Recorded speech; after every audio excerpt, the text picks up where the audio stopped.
vous êtes approprié du thème de cette année qui, en réalité, vous convie notamment à afficher votre soutien et solidarité envers les activistes.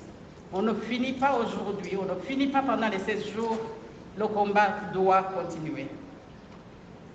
J'en profite pour vous assurer que les Nations Unies, ici fortement représentées par Madame Ulrika Richardson, adjointe de la représentante spéciale du secrétaire général des Nations Unies en Haïti, coordinatrice résidente du système des Nations Unies et coordinatrice humanitaire en Haïti, accompagnée par M. Saïdou Kaboré, représentant résident de UNFPA, accompagnée par nos collègues qui sont ici dans la salle, à qui je demande de lever la main pour me confirmer leur présence. Je vois qu'ils n'osent pas, je vois où ils sont assis, c'est pas grave. Je voudrais donc maintenant inviter Madame Richardson pour le message des Nations Unies. C'est elle qui doit nous la livrer.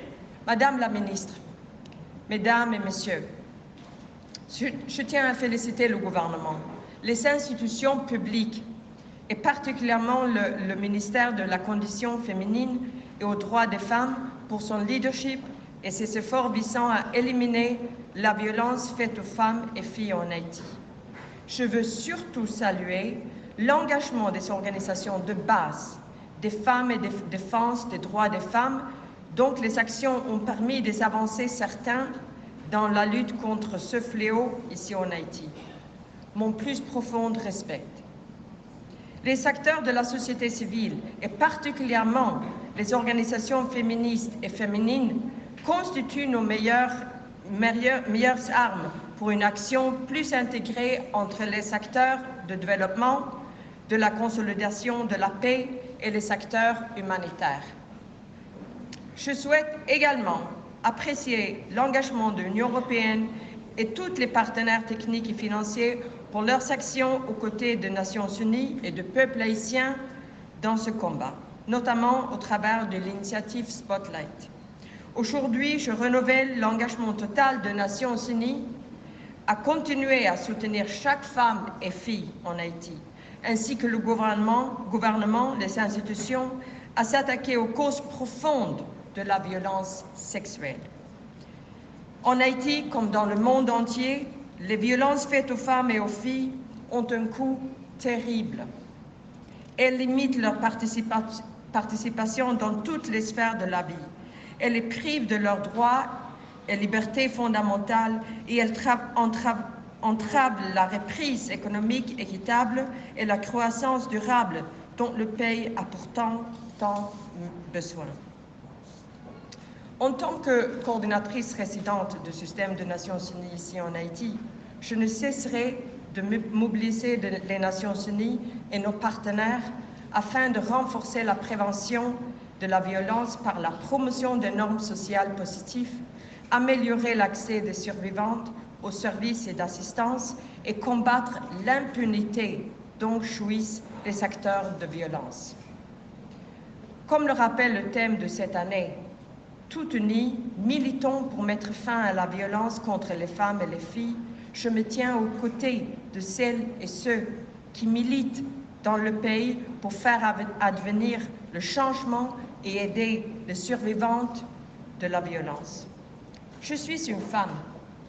J'ai 57 ans, je suis mère, je suis fille, je suis épouse, je suis une professionnelle de développement avec 30 ans de service auprès des Nations Unies. J'ai vu et vécu à quel point la violence est présente dans nos sociétés, à tous les niveaux, et à quel point la violence est dévastatrice. Elle laisse les plaies. Sur la peau, ces cicatrices guérissent, mais les cicatrices les plus dures restent. En tant que femmes ou filles, nous avons peu de chance en face d'un homme plus grand et plus fort, et surtout, on a nous avons peu ou pas de chance, là où les lois et la justice ne sont pas de notre côté. Mais aussi, j'ai vu comment les pays qui investissent dans leurs femmes et filles, dans l'égalité, dans la justice formelle et la justice sociale, avancent mieux. Croire qu'une société égale sans violence est possible, croire à une égalité réelle entre les hommes et les femmes dans la vie privée et dans la vie publique, cela, c'est être féministe. Je vous appelle à me joindre. Dès aujourd'hui, agissons et faisons entendre nos voix pour défendre les droits des femmes. Ensemble, déclarons avec fierté que nous sommes des féministes. La lutte contre la violence est un combat long, continu, mais c'est un combat juste.